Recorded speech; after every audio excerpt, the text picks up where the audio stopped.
Hey, it's Rob Hefner here for the town of Pinetop-Lakeside, hanging out at Town Hall, and we've got some new news here. Now, it's not new news because people should know already that it's happened. We had a council member resign, and I've got with me Kristi. How are you? Good. How are you? Thanks for having me. Thanks for being here. She's, of course, the town clerk. Yes. And we had a person resign. Okay, that was correct. James Brimhall, correct? James Brimhall, he was a council member.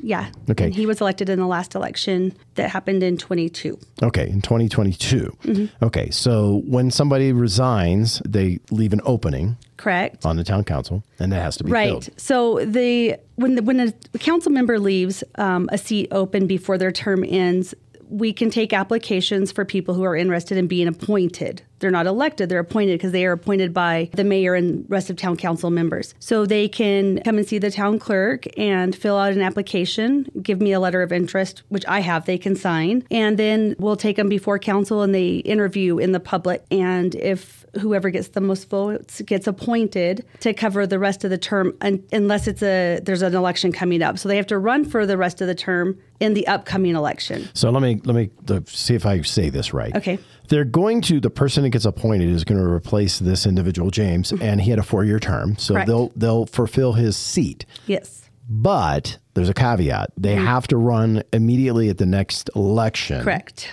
For the remainder of that seat. That not is right. For the entire time. Okay, so they only get to the end of that, which will be 2 years. Right. So Councilmember Brimhall was elected at the general election in 22. So he was sat in January. He left in December. So he basically was here for almost exactly a year. Right. So now there's 3 years left on that term. Right. However, when you're appointed until the next election. So the appointment will go until the general election, which is going to be held on November 5th this year. Okay. Now, they'll run in the primary election. If they get the majority vote in the primary election on August, they don't have to run in the general. Right. But if they don't get the majority, they have to. But they still would not get sat if they were elected until January. Right.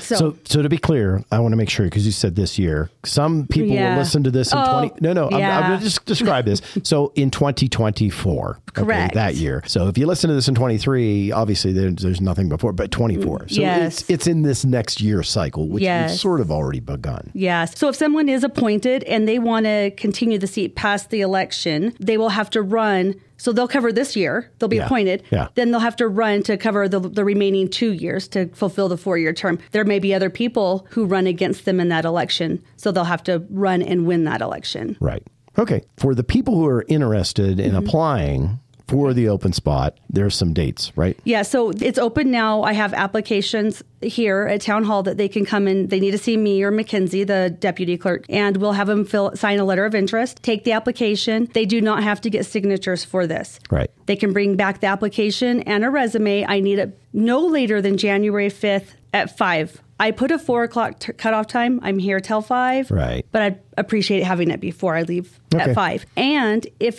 there's anyone who's interested in running in the election, they can pick up a candidate package starting the first week of January. I'm probably going to have it ready around January 5th or 6th. Right. And then they have to get signatures. So they'll have to start working on that fairly soon. Yeah. So keep in mind, if you get appointed, if the person gets appointed, they still have to get signatures, as do all of the people sitting on the council. Yes, and we have every single time. We'll have 4 seats on this election. Okay, so they have to go out, they have to get signatures. Just because you get appointed wouldn't forego the signature gathering.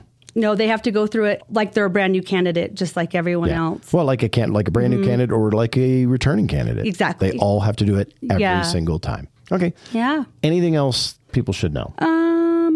I think it's important to know when you run for council that there is a lot of time involved in that. Well, first, let me say this. To be appointed, they need to be at the interviews at the regular council meeting on January 18th, and they must appear in person. Right. So we can't do it. We can't do it telephonically. It's not really fair to the people who are here. Just so everyone knows that several times a year we have all-day budget meetings. We have all-day work sessions. We have council meetings twice a month. There's lots of events that council is expected or appreciated to show up to. So it's not like you can just show up twice a month to a council meeting and that's your obligation. The obligation is to do a lot for the community, and they all sit on different committees. If you're interested in helping out the community as a whole, get involved in council. Awesome. Thank you very much. And of course, all our information is down below. Thank you, Kristi, for your time today. And if you have any questions, as I said, down below is the information. We'll also put the dates of everything here in the post.